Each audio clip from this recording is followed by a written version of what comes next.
ഇടുക്കിയിൽ ആദിവാസി വിഭാഗത്തിന് വിതരണം ചെയ്ത ഭക്ഷ്യസഹായ കിറ്റിൽ ഉൾപ്പെട്ട വെളിച്ചെണ്ണ ഉപയോഗിച്ച നിരവധി പേർക്ക് ഭക്ഷ്യവിഷബാധ. ഗുണമേന്മ പരിശോധന നടത്താതെയാണ് കിറ്റ് വിതരണം ചെയ്തതെന്ന് ഗുണഭോക്താക്കൾ ആരോപിക്കുന്നു.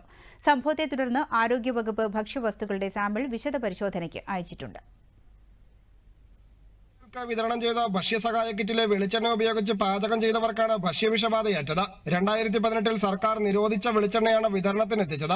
എണ്ണയുടെ കവറിൽ കൊടുത്തിട്ടുള്ള മൊബൈൽ നമ്പറിൽ 9 അക്കങ്ങളെയുള്ളൂ. നമ്പർ വ്യാജമാണെന്നും ഗുണമേന്മ പരിശോധന നടത്താതെയാണ് കിറ്റ് വിതരണം ചെയ്തതെന്നുമാണ് ഉപഭോക്താക്കളുടെ ആരോപണം. വെളിച്ചെണ്ണയുടേതായിട്ടുള്ള യാതൊരു ഗുണവും അതിനകത്ത് കണ്ടില്ല. വെളിച്ചെണ്ണ ഒരു മണമോ അല്ല അതിനുള്ള ഒരു എണ്ണമയോ ഒന്നും അതിനില്ലായിരുന്നു. നോർമൽ ഒരു വെള്ളത്തിന്റെ ഒരു ഇതാണ് എനിക്ക് തോന്നിയത്. ആദ്യം സംശയം തോന്നിയെങ്കിലും അത് യൂസ് ചെയ്ത് കഴിഞ്ഞപ്പോൾ ഇത് പറഞ്ഞിങ്ങനെ പൊങ്ങി വന്നു. അപ്പൊ എന്താണെങ്കിലും പിന്നീടാണ് അറിയാൻ സാധിച്ചത് നമ്മുടെ മേഖലകളിൽ കൊടുത്ത ഈ ഒരു കിറ്റിനകത്ത് വന്ന വെളിച്ചെണ്ണയിൽ മായം കലർന്നിട്ടുണ്ടെന്നും ഇത് മുൻപ് നിരോധിച്ച ഒരു ഐറ്റം ആണെന്നും പിന്നീടാണ് മനസ്സിലാക്കാൻ സാധിച്ചത്.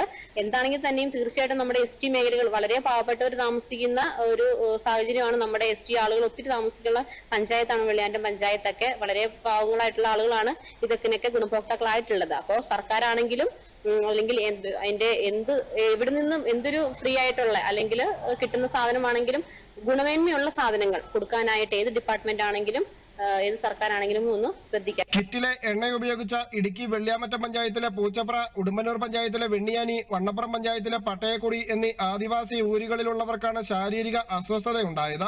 ഭക്ഷ്യവിഷബാധ രൂക്ഷമായ പ്രദേശങ്ങളിൽ ആരോഗ്യവകുപ്പ് പരിശോധന നടത്തുകയും സാമ്പിൾ പരിശോധനയ്ക്ക് അയക്കുകയും ചെയ്തു. 2018 നിരോധിച്ച വെളിച്ചെണ്ണയാണ് കൊടുത്തിരിക്കുന്നത്. അതിന്റെ മായത്തെക്കുറിച്ച് അന്വേഷിക്കുന്നതിന് വേണ്ടിയിട്ട് കാക്കനാട് റീജിയണൽ അനലിറ്റിക് സെന്ററിലേക്കും ഫുഡ് സേഫ്റ്റിക്കും കൊടുത്തിട്ടുണ്ട്. അതിന്റെ റിസൾട്ട് നാളെ വരുള്ളൂ എന്നാണ് പറഞ്ഞിരിക്കുന്നത്.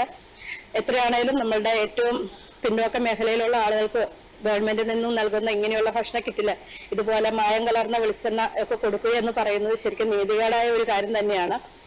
തീർച്ചയായിട്ടും ഇതിന്റെ റിസൾട്ട് വന്നതിന് ശേഷം തുടർ നടപടികൾ ഉണ്ടാവണമെന്നാണ് ഞങ്ങൾ പഞ്ചായത്തിന്റെ ഭാഗത്തു നിന്നും അറിയിക്കുന്നത്. സംസ്ഥാനത്താകെ 1 ലക്ഷത്തോളം കിറ്റ് വിതരണം ചെയ്തതായാണ് കണക്ക്. ഇതിൽ ചിലയിടങ്ങളിൽ വിതരണം ചെയ്ത കിറ്റിലാണ് നിരോധിച്ച വെളിച്ചെണ്ണ ഉൾപ്പെടുത്തിയിരുന്നതെന്നാണ് സൂചന. വരും ദിവസങ്ങളിൽ കൂടുതൽ ആളുകൾക്ക് ഭക്ഷ്യവിഷബാധ ഏൽക്കുമോ എന്ന ആശങ്കയും അധികൃതർ പങ്കുവച്ചു. ദൂരദർശൻ ന്യൂസ്, ഇടുക്കി.